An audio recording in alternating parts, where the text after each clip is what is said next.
At your school top team in Juarez, you use a kind of a different technique than I'm used to or that I'm familiar with. It's kind of innovative from my perspective. Can you tell us a little bit about your training techniques? Yes, it's a combination. They do a lot of your traditional type is still there. The basics are still there, okay? But they do a little more quickness to it.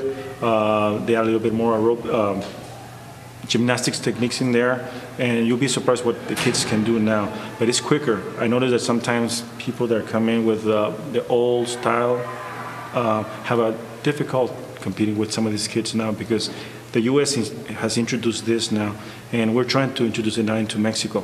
As you know, we're one of the few teams that have that style right now. Right, and that introduction of gymnastics, you think it actually increases the speed and flexibility of a fighter. That's correct. Here we have one of the toughest fights of the event. Now the pudgy fellow doesn't seem like he'll do that well. Let's see what they do. Up next is ring number 5. He looks like a little Pillsbury doughboy. Oh, the doughboy has something. He has some pepper. That was a roundhouse with a spinning back kick, and that was for a little kid to do that like that. That's amazing. Oh!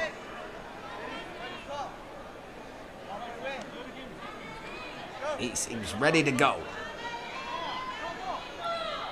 Oh! The aggression, the sheer intensity. Yeah, it's kind of fun watching these kids go at it and punch and kick. And if you notice, it's pretty safe. The kids are having a good time, and they're well padded, so then they're just working their skills.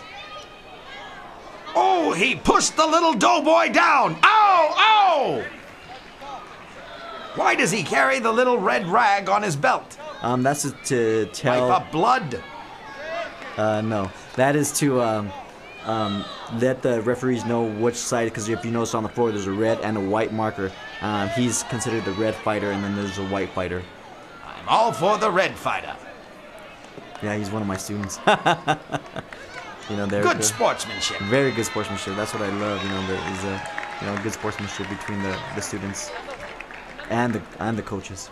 We're here with Mark Summers. Mark, what martial arts school do you represent? I represent Dave Montava School, the Champions. Champions, okay. And how long have you been doing martial arts? 1 year. About a year? Okay. And what do you think of it? What do I think of it? It's nice. It's just fun to take classes and, go to tournaments. You can win. Well, it's fun to win some stuff, but sometimes you don't win anything at all. It's just fun to do it. Just to compete, huh? Mm-hmm. And you compete against girls sometimes, don't you? I mean, yeah. You just had a fight out there with a girl, didn't you? Yeah. That was kind of crazy. Yeah. Usually I don't fight girls in sparring, but when it comes to Taekwondo, I take no mercy. Sure. Well, they're pretty tough too, especially at your age. I mean, there's not a whole lot of size difference. You fight people about your same body weight, same height kind of thing. Yeah. So that's kind of cool. What did you do to get prepared for this tournament? What did I do? I practices for days on end, and I practice a lot of stuff. Roundhouse, fast kicks. I did a lot of stuff to prepare for this. Did you ever, did you shove your fingers into sand, hot sand? Or did you ever lift like they heat that big iron anvil till it's red hot, and then you press your arms into it like that, and then you, that was I don't think people do that. Really? Because you know what? See, I watched the show. There was a show a long time ago. It's called Kung Fu with David Carradine, and the beginning of the show, because he's like Kung Fu, right? He was a martial artist, and he carries this big iron pot that has these dragons on the side of it. And you've never seen Kung Fu? Well, I've seen multiple movies of martial arts, so I think I have. So they might have done that. They might have. I don't know. You know what? I never really understood that part, because they would have scenes in there where they were throwing the little stars and they would fight with the staffs.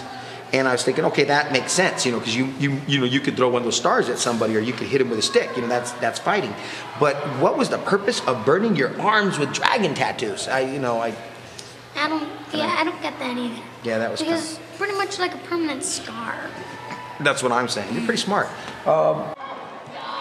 Now this young man has some decidedly wicked-looking weapons. What are these called?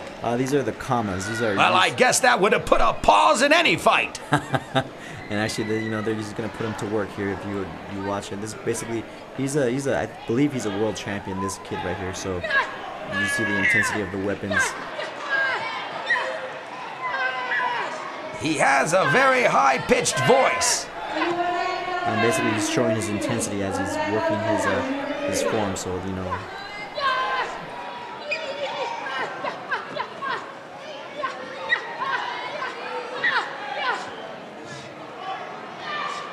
He's like a whirling dervish of death. Yeah, you better be careful. He might take you out. Roundhouse kicks. I hope they don't let him take those to school. No, I hope not. But most of the martial arts are pretty disciplined. You know they won't use it to hurt anybody. I mean, this is all for practice, and it's like a sport, like I said. Oh, the doughboy's fighting a girl. That doesn't seem right. Basically, these are young kids, so they're able to put boys and girls in a younger division. That's probably one of the only divisions that they actually put boys and girls in this. But there are other tournaments that they will match up boys and girls. Wow, the girl is whooping on him. No, it looks like he got a point there. What would you tell someone else your age that, let's say they're watching this and they're saying, wow, that's cool, I want to do that too. What do they need to do? Well, they need to practice really hard. And here's another thing.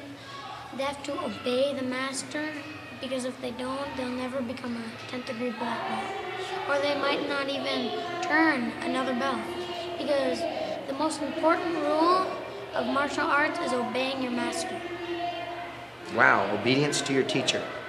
You know, I remember my mom used to say that a lot. Well, she didn't say master, she just said, you better obey me or I'll, well, never mind, the rest of it I can't even say on TV. Okay, here you are refereeing. Now, who are these opponents? Basically, there's a couple of these opponents from Team Alchemy and United Shotokan Association. Team Alchemy. Can they make lead into gold? I don't know.